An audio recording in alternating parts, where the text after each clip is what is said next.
They arrive on a damp autumn morning.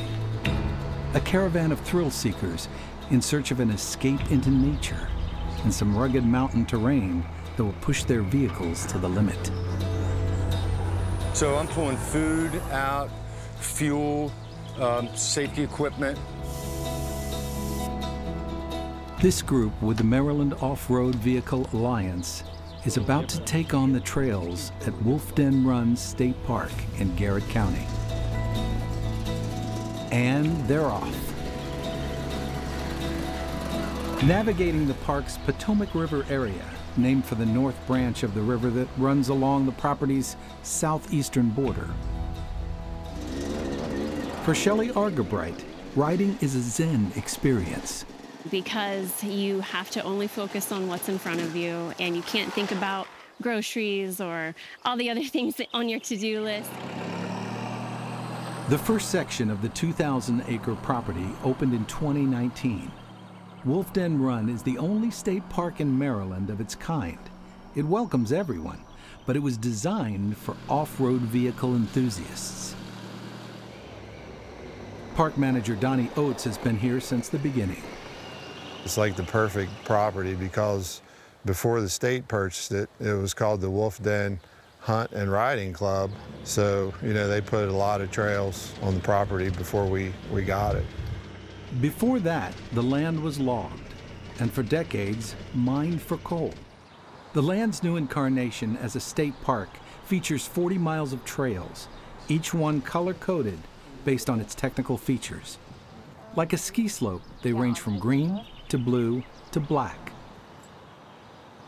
Today's group is riding mostly blue until they hit this.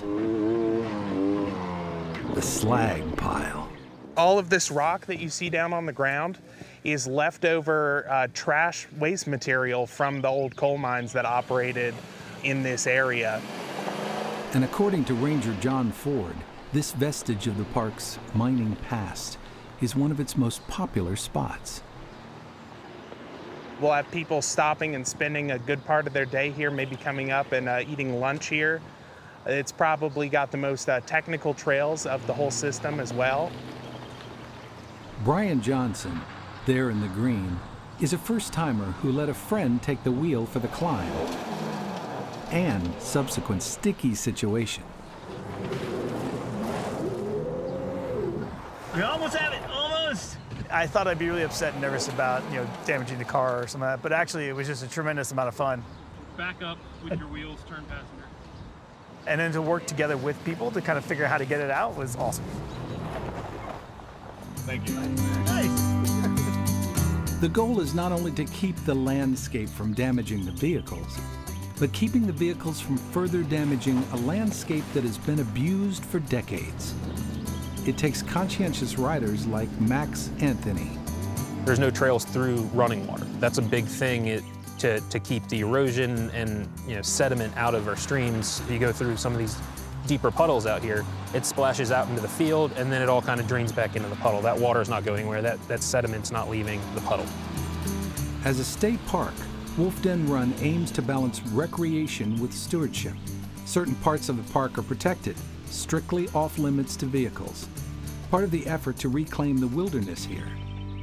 That's where Maryland Department of Natural Resources ecologist Dan Feller comes in.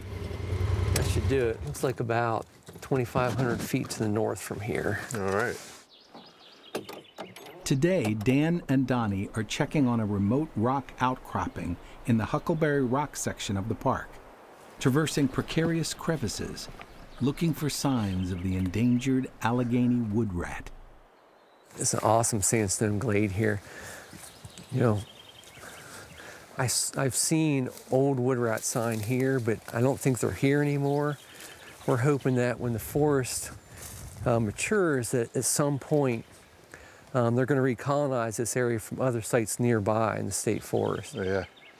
Look at these crevices. I mean, that's 15 feet or more. Some of these are 20, 30 feet deep.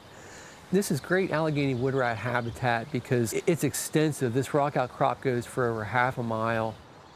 There are only about 30 known colonies of wood rats in Maryland, down from about 100 when Dan started studying them 3 decades ago. Wolf Den Run isn't one of them, for now. This particular outcrop was logged around in the past. They took away most of the mature mass trees, which would be the food supply of the Allegheny wood rat.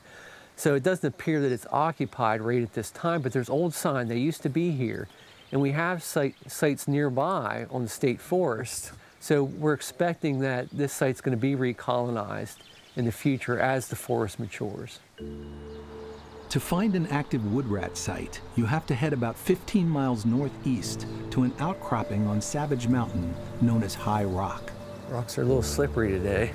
We have our first wood rat sign here. It looks like a latrine. They defecate out here on the rock.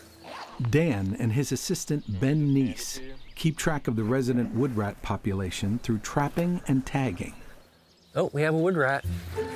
One of the neat things about the Allegheny wood rat, it's a species that defines wilderness. It's not the rat that you see around city dumps and stuff. Those rats were introduced from Europe. This is a native rat. These cute little creatures are an essential part of the ecosystem, helping the plants here germinate by moving seeds around. They don't hibernate. Instead, they store food for the winter in piles called middens. Here we have a wood rat midden. This is really cool. This is wood rats gather up a bunch of food items and non-food items. And they kind of put them in a giant pile. That's where the name pack rat comes from. Some of these sticks have been here for decades. This little spot's been used as a wood rat midden through many ancestors. And it's kind of neat because it just piles up.